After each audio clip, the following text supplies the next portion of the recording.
L'Algérie, une nation dotée d'une histoire riche et d'une culture vibrante, est aux prises avec les chaînes de l'autoritarisme depuis son accession à l'indépendance en 1962. La promesse de liberté, si farouchement défendue pendant la Révolution, a rapidement cédé la place à une succession de régimes autocratiques. Ces régimes, souvent dirigés par des leaders charismatiques, ont resserré leur emprise sur le pouvoir, étouffant la dissidence et restreignant les libertés civiles. Le rêve d'une Algérie démocratique semblait s'éloigner un peu plus chaque année. Le peuple algérien, connu pour sa résilience et son esprit, a vu le potentiel de sa nation étouffé par le poids d'un régime oppressif. La mauvaise gestion économique et la corruption généralisée sont devenues les marques de fabrique de ces régimes, exacerbant encore la situation des citoyens ordinaires. La communauté internationale, souvent prise dans un réseau d'intérêts géopolitiques, a fermé les yeux sur le sort du peuple algérien. Malgré l'oppression incessante, l'esprit algérien est resté intact. Le désir de liberté et de démocratie a continué de brûler dans le cœur des gens. Les artistes, les écrivains et les musiciens ont trouvé des moyens subtils d'exprimer leur dissidence, gardant la flamme de l'espoir vivante. La communauté internationale, s'éveillant lentement aux réalités du terrain, a commencé à exprimer des inquiétudes concernant les violations des droits de l'homme et le manque d'espace démocratique en Algérie. L'histoire de l'Algérie après l'indépendance est marquée par le règne d'hommes forts qui ont privilégié leur mainmise sur le pouvoir aux aspirations de leur peuple. Ahmed Ben Bella, le premier président de la nation, a goûté au pouvoir pendant une courte période avant d'être renversé par un coup d'état militaire en 1965. Son successeur, Houari Boumedienne, a inauguré une ère d'autoritarisme socialiste, consolidant le pouvoir et écrasant sans pitié toute forme d'opposition. Chadli Benjedid, qui a pris le pouvoir en 1979, a tenté d'introduire des réformes limitées, mais a finalement été contraint de démissionner au milieu d'une agitation politique et économique croissante. La décennie suivante a été marquée par une guerre civile brutale, une période d'immense souffrance et d'instabilité pour le peuple algérien.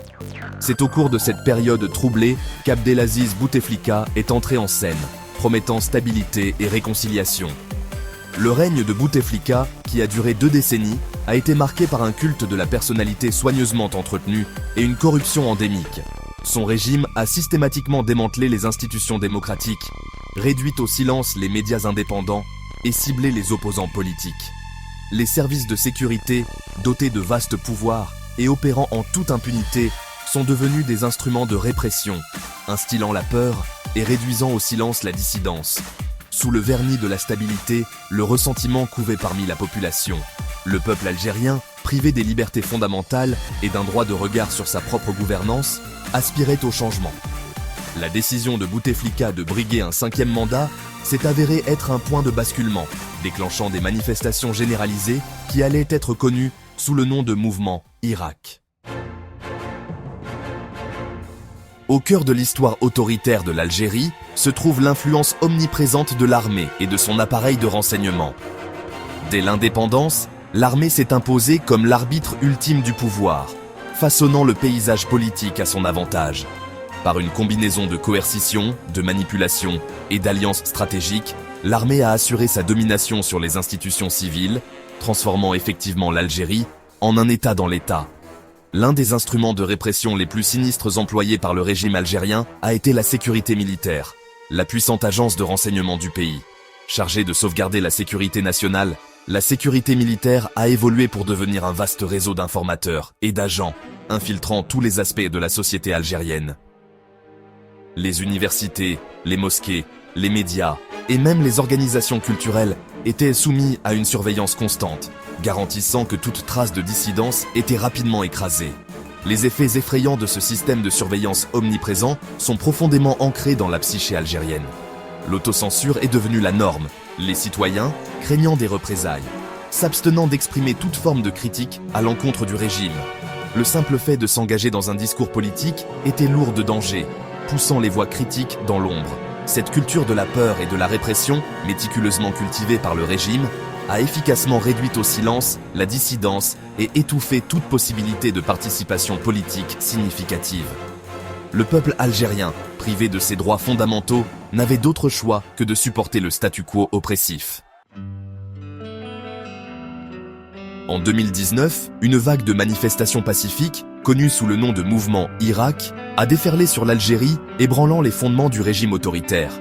Déclenchées par la candidature de Bouteflika à un 5e mandat, les manifestations se sont rapidement transformées en un appel national à des réformes politiques radicales et à la fin de décennies de régime militaire. Semaine après semaine, des millions d'Algériens de tous horizons sont descendus dans la rue, exigeant le changement et réclamant leur avenir volé. Le mouvement Irak, caractérisé par sa nature non violente et son large attrait, a représenté un tournant dans l'histoire de l'Algérie après l'indépendance. Pour la première fois depuis des décennies, le peuple algérien a trouvé sa voie, exprimant ses aspirations à une société démocratique et juste. Le régime, pris au dépourvu par l'ampleur et l'intensité des manifestations, a initialement réagi par un mélange de concessions et de répression. Si le mouvement Irak a réussi à forcer la démission de Bouteflika, les structures de pouvoir sous-jacentes sont restées largement intactes. L'armée, exerçant toujours une influence considérable, a cherché à gérer la transition à ses propres conditions, installant une série de dirigeants triés sur le volet. La communauté internationale, prudemment optimiste quant aux perspectives de changement, a appelé à un processus politique véritable et inclusif menant à des élections libres et équitables. La voie à suivre pour l'Algérie reste semée d'embûches. Les intérêts enracinés au sein de l'élite dirigeante résistent à une véritable réforme, craignant une perte de pouvoir et de privilèges. Le mouvement Irak, tout en étant confronté à des pressions et des intimidations croissantes, continue d'exiger une refonte complète du système politique. La communauté internationale a un rôle crucial à jouer pour soutenir les aspirations du peuple algérien à un avenir démocratique et prospère.